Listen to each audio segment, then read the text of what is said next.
Assalamualaikum warahmatullahi wabarakatuh. Saya ingin berpendapat berargumentasi terkait dengan kasus Dandi ya, kemudian Agnes, kemudian ternyata melibatkan Rafael ayahnya Dandi dan tentu sang korban ya dalam hari ini Mas David. Pertama, kasus ini jelas mengenyakkan ya, mengenyakkan kita semua bahwa banyak hal yang eh, saya kira terjadi di balik hal-hal yang kita anggap selama ini stabil, hal-hal yang kita anggap selama ini berjalan begitu saja.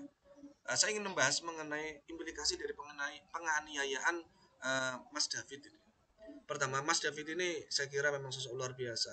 Saya kira ini anaknya dipilih ya, minimal dipilih untuk mengungkap sisi kekurangan negara kita, pengelolaan negara kita, dan pemerintah dalam hal ini Kementerian Keuangan itu selain memang harus minta maaf karena memang ada keluarga besarnya yang menganiaya Mas David, eh, di sisi lain Mas David ini memberikan petunjuk, memberikan arahan seorang anak remaja itu membuka mata kita semua, para dewasa, para akademisi, para praktisi, dan para pengusaha sekalian, bahwa ada hal-hal yang buruk dan itu terjadi selama bertahun-tahun dan itu merugikan negara sampai triliunan dan ini menyakitkan bagi masyarakat yang selama ini dihimbau, kemudian dididik, diberi literasi, diedukasi tentang pentingnya pajak dan untuk apa pajak itu.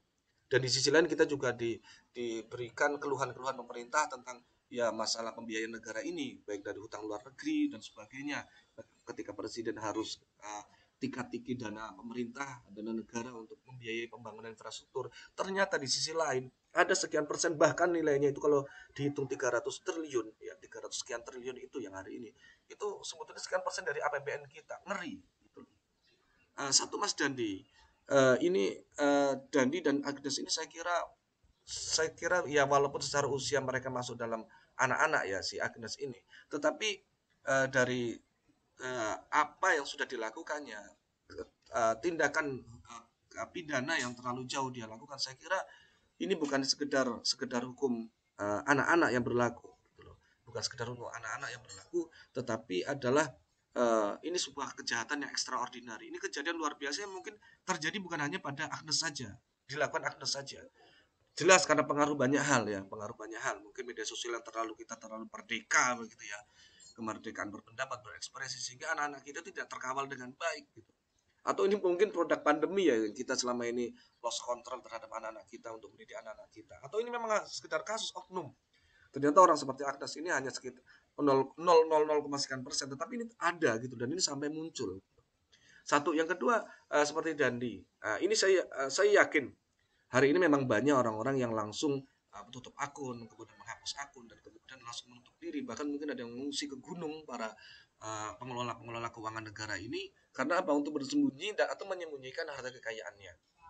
Nah, yang ketiga terkait dengan Rafael, ini membuka mata banyak pihak dari kasusnya Mas David ini. Ya membuka mata dan kemudian bukan hanya merembet, sebetulnya bukan merembet, memang sudah terjadi begitulah. Hanya investigasi merembet dan itu sebenarnya sudah konon sudah lama dilaporkan, cuma tidak ada penanganan. Saya melihat paradok gitu. Paradok penanganan, satu memang yang harus dikritisi adalah KPK. Ini untuk kebaikan kita semua. Satu KPK, kedua KPAI dan Komnas HAM ini dari dulu kok sangat tidak populis ya itunya, apa namanya, kebijakannya, tindakannya. Tidak populis dan tidak berpihak kepada kebenaran, tidak berpihak kepada masyarakat. Hari ini banyak yang geram. Maka tak salah kalau misalnya Kiai Said sampai memunculkan ujar-ujar bahwa terkait bagaimana sikap rakyat ketika uang pajak ini dikorup. Dikorup sekali lagi. Kalau memang uang pajak itu dikorup, untuk apa kita bayar pajak?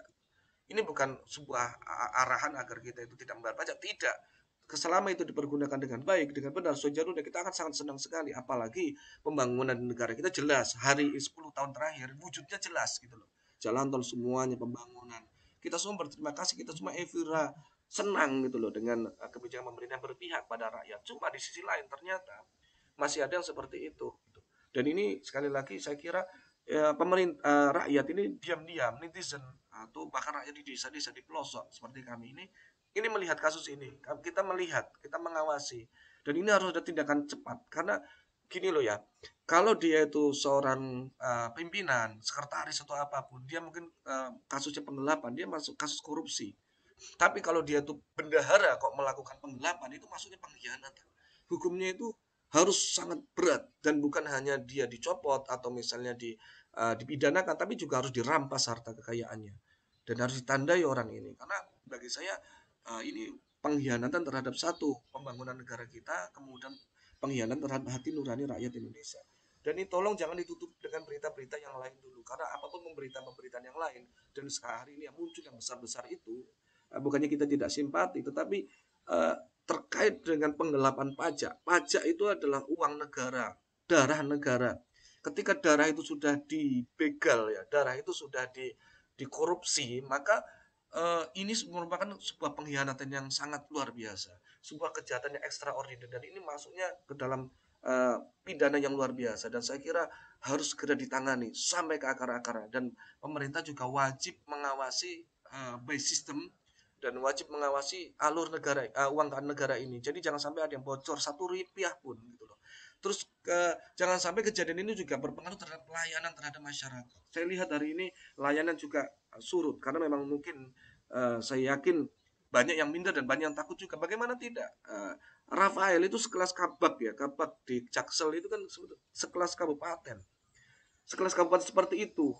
Tentu masalah tidak salah bila kemudian muncul anggapan kalau sekelas kabak di kabupaten saja begitu atau kota kotatif aja begitu, apalagi atasannya, apalagi yang setara.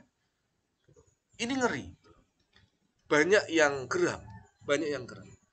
Ini sekaligus dorongan kepada ayo KPK lah. KPK ini bidangmu. PPATK itu hanya mengatur, hanya mendeteksi lalu lintasnya. Tindakan ada di kamu gitu loh, ada di KPK. Jangan jangan drama gitu. Jangan drama. Kepolisian juga saya harap terkait dengan pidananya Agnes, kemudian pidananya dan bersikap adil, bersikap presisi, gerak cepat gitu ya. Dan ini sudah bagus, sudah ditarik ke ke Polda begitu, sudah bagus. Saya lihat penanganannya, tinggal nanti implementasinya seperti apa.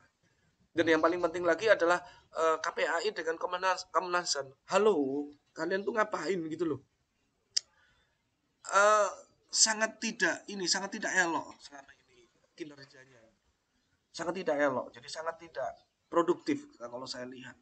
Ini ini ini bukan hanya sebuah kritik ya. Ini kejadian bukan permasalahan sekedar Dandi Agnes ya.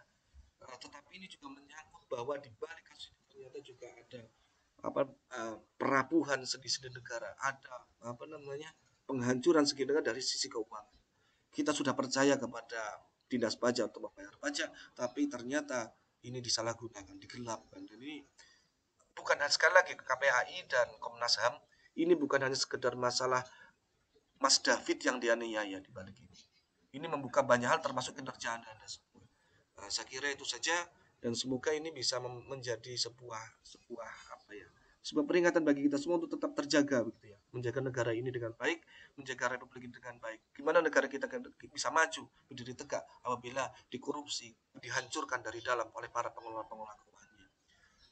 Mudah-mudahan bisa bisa bisa memberikan semangat bagi kita semua dan sebagai sebuah peringatan bahwa uh, di antara kita itu saling mengawasi rakyat, mengawasi pemerintah, pemerintah mengawasi rakyat. Dan saya lihat juga fungsi DPR di sini harus berfungsi ya. Jangan tidur. Wallahualam. Assalamualaikum warahmatullahi wabarakatuh.